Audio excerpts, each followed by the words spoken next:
ನನಗೆ first card 3 of swords ಬಂದಿದೆ. Sad ಅಂತ ಹೇಳ್ತೀನಿ, ಆ್ಯಂಗರ್, ತುಂಬ ಸಿಟ್ಟಿದೆ, ಫ್ರಸ್ಟ್ರೇಷನ್, ತುಂಬ ಚಾಲೆಂಜಸ್, ನಿಮಗೆ ತುಂಬ ತಾಳ್ಮೆಯ ಅಗತ್ಯ ಇದೆ, ನೀಡ್ ಮೋರ್ ಪೇಷನ್ಸ್ ಅಂತ ಕಾರ್ಡ್ ಹೇಳ್ತಾ ಇದೆ. 3 ಆಫ್ ಸಾರ್ಟ್ಸ್ ಬ್ರೇಕಪ್ ಅಂತ ಹೇಳ್ತೀವಿ.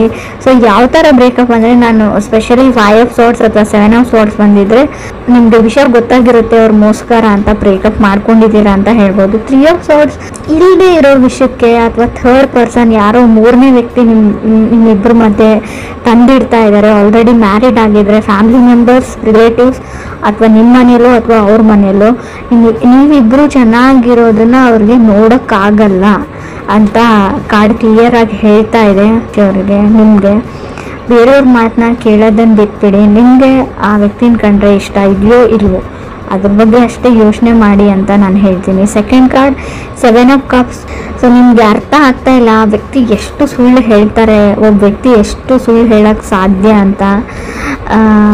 ತುಂಬ ಎಕ್ಸ್ಕ್ಯೂಸಸ್ ಮಾಡ್ತಾರೆ, ತುಂಬ ಸುಳ್ಳು ಹೇಳ್ತಾರೆ ಮತ್ತು ಅದನ್ನು ಮುಚ್ಚಾಕೋಕ್ಕೆ ಪ್ರಯತ್ನನೂ ಪಡ್ತಾರೆ.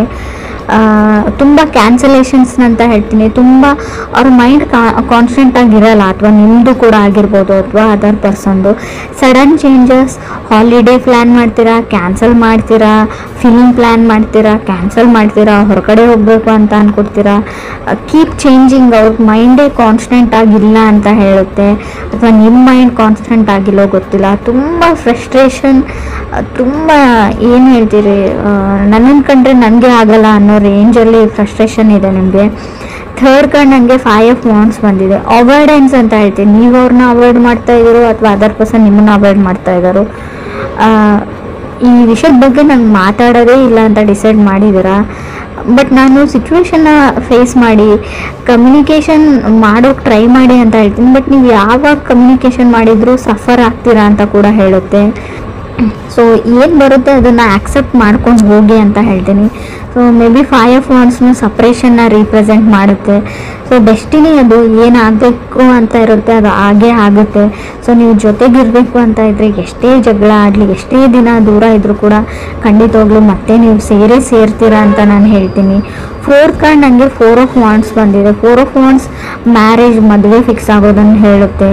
ಸೊ 4 ಆಫ್ ವಾಂಡ್ಸ್ ಇರೋದ್ರಿಂದ ನೀವು ಸದ್ಯಕ್ಕೆ ದೂರ ಆಗಿರ್ಬೋದು, ಜಗಳ ಆಡಿ ಮತ್ತೆ ನೀವು ಪ್ಯಾಚಪ್ ಆಗಿ ಒಂದಾಗ್ತೀರಾ ಅಂತ 4 ಆಫ್ ವಾಂಡ್ಸ್ ಹೇಳ್ತಾ ಇದೆ. So pushing to the end ಅಂತ ಹೇಳಿ ಬಾಟಮ್ವರೆಗೂ ಪುಷ್ ಮಾಡ್ತಾರೆ, ಅವ್ರು ಟ್ರಿಗರ್ ಮಾಡ್ತಾರೆ ಅದರ್ ಪರ್ಸನ್, ಅಥವಾ ನೀವು ಅದರ್ ಪರ್ಸನ್ನ ಟ್ರಿಗರ್ ಮಾಡ್ತಾ ಇರ್ಬೋದು ಅಂತ ಹೇಳುತ್ತೆ. 5th ಕಾರ್ಡ್ ಲವರ್ಸ್ ಕಾರ್ಡ್ ಇದೆ. ಲವರ್ಸ್ ಕಾರ್ಡ್ ಆ್ಯಕ್ಷನ್ ಮ್ಯಾಟರ್ಸ್ ಅಂತ ಹೇಳುತ್ತೆ. ನೆಕ್ಸ್ಟ್ ಕಪಲ್ ಆಫ್ ವೀಕ್ಸಲ್ಲಿ ತುಂಬಾ ಜಗಳಗಳಾಗ್ಬೋದು, ತುಂಬಾ ಸಾರಿ ಇರ್ಬೋದು, ಫರ್ಗಿವ್ನೆಸ್ ಇರಲಿ ನಿಮ್ಮ ಹತ್ರ ಅಂತ ಹೇಳ್ತೀನಿ. ಏನೇ ಆಗಿದ್ರು ಅವ್ರನ್ನ ಕ್ಷಮಿಸ್ಬಿಡಿ ಅಂತ ಕಾರ್ಡ್ ಹೇಳ್ತಾ ಇದೆ. ಸೊ ಇದರಿಂದ ನಿಮ್ಮ ರಿಲೇಷನ್ಶಿಪ್ ಉಳಿಯುತ್ತೆ. ಫ್ಯೂಚರ್ ಚೆನ್ನಾಗಿದೆ, ಬಟ್ ಸದ್ಯಕ್ಕೆ ಇದು ಸೈಕಲ್ ಥರ ಈಗ ಮತ್ತೆ ಜಗಳ ಆಗಿದೆ ಮುಂದೆ ಆಗಲ್ಲ ಅಂತ ಹೇಳಲ್ಲ, ಮತ್ತೆ ಜಗಳಗಳು ಆಗ್ತಾನೆ ಇರುತ್ತೆ. ಬಟ್ ನಿಮ್ಮ ಹತ್ರ ಇದೆ ಪೇಷನ್ಸ್ ಇಸ್ ಎ ಕೀ ಅಂತ ಹೇಳ್ತೀನಿ. ಎಷ್ಟು ನಿಮ್ಮ ಹತ್ರ ತಾಳ್ಮೆ ಇರುತ್ತೆ ಅಷ್ಟು ವರ್ಕ್ ಆಗುತ್ತೆ ಅಂತ ನಾನು ಹೇಳ್ಬೋದು. 6th ಕಾರ್ಡ್ ಸ್ಟಾರ್ ಕಾರ್ಡ್ ಬಂದಿದೆ. ಸಫರಿಂಗ್ ಮ್ಯಾರೇಜ್ ಅಂತ ಹೇಳುತ್ತೆ ಆ್ಯಂಡ್ ರಿಲೇಷನ್ಶಿಪ್ ಅಂತ ಕೂಡ ಹೇಳ್ತೀನಿ. ಸೊ ಮೇ ಬಿ ನೀವು ಆಲ್ರೆಡಿ ಮದುವೆ ಆಗಿರ್ಬೋದು, ಮದುವೆ ಆದಾಗಿಡಿದು ನಿಮಗೆ ಬರೀ ಸಫರಿಂಗ್ ಇರ್ಬೋದು, ಬರೀ ಈ ಮದುವೆಯಿಂದ ಬರೀ ನೀವು ತುಂಬ ಅಂದರೆ ತುಂಬ ಮಾನಸಿಕ ಅಶಾಂತಿನ ಅನುಭವಿಸಿರ್ಬೋದು. ಸೊ ಅದು ಡೆಸ್ಟಿನಿಯಲ್ಲಿದೆ, meant to have a fight ಅಂತ. ಸೊ ಅದನ್ನು ನೀವು ಚೇಂಜ್ ಮಾಡೋಕ್ಕಾಗಲ್ಲ. ಇವ್ರನ್ನೇ ಅಲ್ಲ, ಬೇರೆ ಯಾರನ್ನು ಕೂಡ ನೀವು ಮದುವೆ ಆಗಿದ್ರು ಡೆಸ್ಟಿನಿನ ಬದಲಾಯಿಸೋಕ್ಕಾಗಲ್ಲ. ಹಣೆ ಬರ ಅಂತ ಹೇಳ್ತೀವಿ ನಾವು, ಅದನ್ನು ನೀವು ತೆಗ್ದಾಕೋಕ್ಕಾಗಲ್ಲ. 7th ಕಾರ್ಡ್ 10 ಆಫ್ ವಾಂಡ್ಸ್ ಬಂದಿದೆ. ಅನ್ಲೋಡ್ ದಿ ಬ್ಯಾಗೇಜ್ ಅಂತ ಹೇಳ್ತೀವಿ, ಲ್ಯಾಪ್ಸ್ ಆಫ್ ಜಡ್ಜ್ಮೆಂಟ್ ಅಂತ ಹೇಳ್ತೀವಿ, ಪ್ಲ್ಯಾನ್ ಅಂತ ಹೇಳ್ಬೋದು. ನೀವು ಅದರ್ ಪೀಪಲ್ನ ಸಡನ್ನಾಗಿ ಜಡ್ಜ್ ಮಾಡೋದನ್ನು ಬಿಡಿ ಅಂತ ಹೇಳ್ತಾ ಇದೆ ಕಾರ್ಡು. ಸೊ ನೀವು ತುಂಬ ಬೇಗ ಬೇರೆಯವ್ರ ಬಗ್ಗೆ ನೆಗೆಟಿವ್ ಆಗಿ ಯೋಚನೆ ಮಾಡ್ತಾ ಇರ್ಬೋದು, ನೀವು ಅಥವಾ ಅದರ್ ಪರ್ಸನ್ನು. So maybe other person last ಮಿನಿಟಲ್ಲಿ ಅವ್ರ ಮೈಂಡ್ನ ಚೇಂಜ್ ಮಾಡ್ಕೊಳ್ತಾರೆ, ಸಡನ್ನಾಗಿ ಅವ್ರ ಡಿಸಿಷನ್ನ ಚೇಂಜ್ ಮಾಡ್ಕೊಂಡ್ಬಿಡ್ತಾರೆ ಅಂತ ಕಾರ್ಡ್ ಹೇಳುತ್ತೆ, ಅಥವಾ ನೀವು ಮಾಡ್ಕೋಬೋದು. 8th ಕಾರ್ಡ್ ಹರ್ಮೆಟ್ ಕಾರ್ಡ್ ಬಂದಿದೆ. ಟೈಮ್ ಔಟ್ ಅಂತ ಅನ್ನಿಸ್ತಾ ಇರ್ಬೋದು ನಿಮಗೆ, ಇನ್ನು ಸಾಕಪ್ಪ ಸಾಕು, ಇದರಿಂದ ಹೊರಗಡೆ ಹೋದ್ರಾಯ್ತು ಅಂತ ಕೂಡ ಅನಿಸ್ಬೋದು. ಬಟ್ ತಾಳ್ಮೆ ಇರಲಿ ಅಂತಲೇ ಕಾರ್ಡ್ ಹೇಳ್ತಾ ಇರೋದು. ನೀವು ಕನೆಕ್ಟ್ ಆಗಿರೋ ವ್ಯಕ್ತಿ ಏನು ತುಂಬ ಕೆಟ್ಟ ವ್ಯಕ್ತಿ ಅಲ್ಲ, ಅವ್ರು ತುಂಬ ಒಳ್ಳೆಯವರು. ಸೊ ಸಿಚುವೇಶನ್ನು, ಈ ಪ್ಲ್ಯಾನೆಟ್ ರೆಸ್ಟ್ರೋಗೇಷನ್ನು, ಅವ್ರ ಚಾರ್ಟಲ್ಲಿರೋ ಗ್ರಹಗಳು, ಹೇಳ್ತೀವಲ್ವ ಅವ್ರ ಡೆಸ್ಟಿನಿ, ಸೊ ಆ ಥರ ಮಾಡಿಸ್ತಾ ಇರುತ್ತೆ. ಅವ್ರಾಗ ಅವ್ರು ಮಾಡ್ತಾ ಇರಲ್ಲ. ಬಟ್ ಕೆಲವ್ರಿಗೆ ನಿಮ್ಮನ್ನು ಸಹಿಸ್ಕೊಳ್ಳೋಕ್ಕಾಗಲ್ಲ. ಸ್ವಲ್ಪ ದೃಷ್ಟಿ ದೋಷ ಅಂತ ಹೇಳ್ತೀವಿ, ಆದಷ್ಟು ಅದನ್ನು ನಿವಾರಣೆ ಮಾಡ್ಕೊಳ್ಳಿ ಅಂತ ಹೇಳ್ಬೋದು. ಹರ್ಮೆಟ್ ಕಾರ್ಡ್, ಸೋಲ್ ಸರ್ಚಿಂಗ್. ತುಂಬ ಡಿಪ್ರೆಷನ್ನಲ್ಲಿ ಇರ್ತೀರ, ಸ್ವಲ್ಪ ಮೆಡಿಟೇಷನ್ ಮಾಡಿ, ಯಾವುದಾದ್ರೂ ವೆಕೇಷನ್ಸ್ಗೆ ಹೋಗಿ, ಪ್ಲೇಸ್ ಚೇಂಜ್ ಮಾಡಿ, ಫ್ರೆಂಡ್ಸ್ನ ಮೀಟ್ ಮಾಡಿ, out of the box think ಮಾಡಿ, ನಿಮ್ಮ ಲೈಫ್ನ ಬಿಟ್ಬಿಟ್ಟು ಬೇರೆದ್ರ ಬಗ್ಗೆ ಯೋಚನೆ ಮಾಡಿ ಅಂತ ಹೇಳ್ತೀನಿ. 9th card, 7 of pentacle. Patience is the big thing ಅಂತ ಹೇಳುತ್ತೆ ಇಲ್ಲಿ. ಸೊ ಯಾವಾಗ ಇಬ್ಬರು ವ್ಯಕ್ತಿಗಳು ಜಗಳ ಆಡಿ ತುಂಬ ಹರ್ಟ್ಫುಲ್ ಮಾತುಗಳನ್ನ ಆಡಿ, ಕೆಲವ್ರಿಗೆ ಹರ್ಟ್ ಮಾಡಿರ್ತೀರ ನೀವು, ಅದರ್ ಪರ್ಸನ್ ನಿಮಗೆ ಅದರ್ ಪರ್ಸನ್ಗೆ.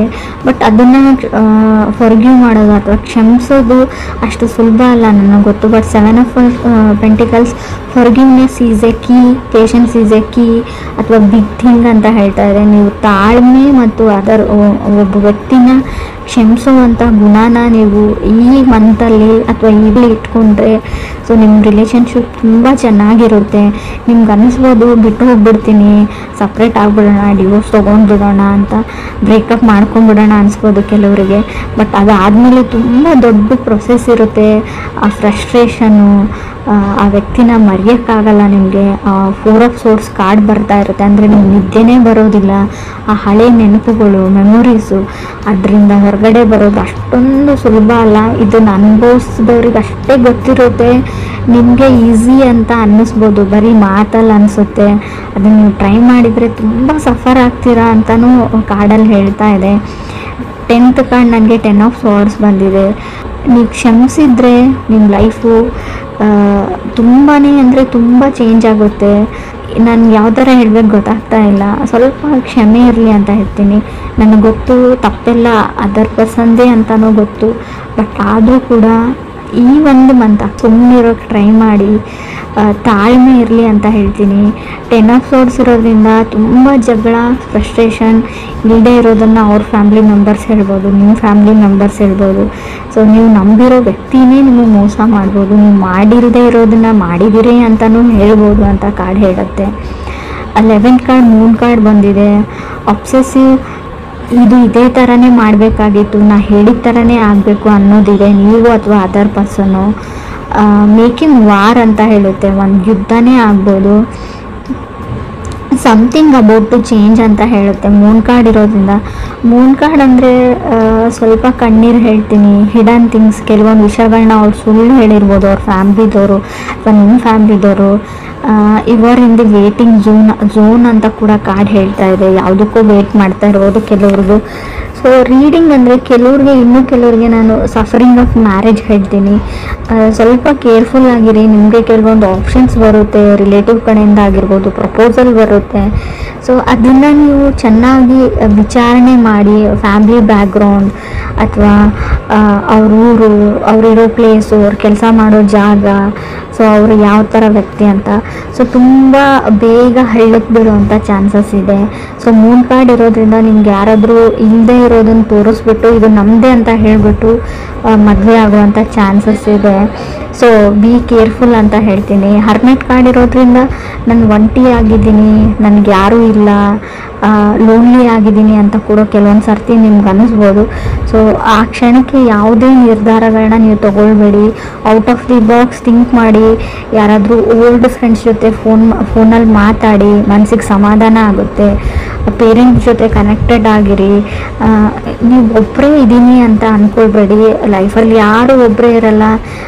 ಎಲ್ರಿಗೂ ಅವ್ರ ಫ್ಯಾಮಿಲಿ ಮೆಂಬರ್ಸ್ ಇರ್ತಾರೆ, ಎಲ್ರಿಗೂ ಅವ್ರ ಫ್ರೆಂಡ್ಸ್ ಇರ್ತಾರೆ. ಸೊ ಇದು ಒಂದೇ ಲೈಫ್ ಇರಲ್ಲ, ಅರ್ಥ ಮಾಡ್ಕೊಳ್ಳಿ. ಇದು ನಾನು ಯಾರಿಗೆ ಹೇಳ್ತಾ ಇದ್ದೀನಿ ಅವ್ರಿಗೆ ಮುಟ್ಟಿದ್ರೆ ಸಾಕು, ನನಗೆ ಅವ್ರು ತುಂಬ ದುಃಖದಲ್ಲಿದ್ದಾರೆ, ಸಫರ್ ಮಾಡ್ತಾ ಇದ್ದಾರೆ ಅಂತ ಗೊತ್ತು. ಈ ಸಿಚುವೇಶನ್ ನಿಮ್ಗೆ ಅಷ್ಟೇ ಬಂದಿರಲ್ಲ. ರಿಲೇಷನ್ಶಿಪ್ಪಲ್ಲಿರೋರಿಗೆ, ಕಮಿಟ್ ಆಗಿರೋರಿಗೆ ಎಲ್ರಿಗೂ ಈ ಕಣ್ಣೀರು ಬಂದಿರುತ್ತೆ. ಎಲ್ಲರೂ ಈ ಕಷ್ಟನ ಅನುಭವಿಸಿರ್ತಾರೆ. ಇದನ್ನು ಉಳಿಸ್ಕೊಳ್ಳೋದು ಅಥವಾ ಕೆಡಿಸ್ಕೊಳ್ಳೋದು ಅಂತ ಹೇಳ್ತೀನಿ ನಿಮ್ಮ ಕೈಯಲ್ಲೇ ಇದೆ. ಪೇಷನ್ಸ್ ಇರಲಿ, ತಾಳ್ಮೆ ಇರಲಿ.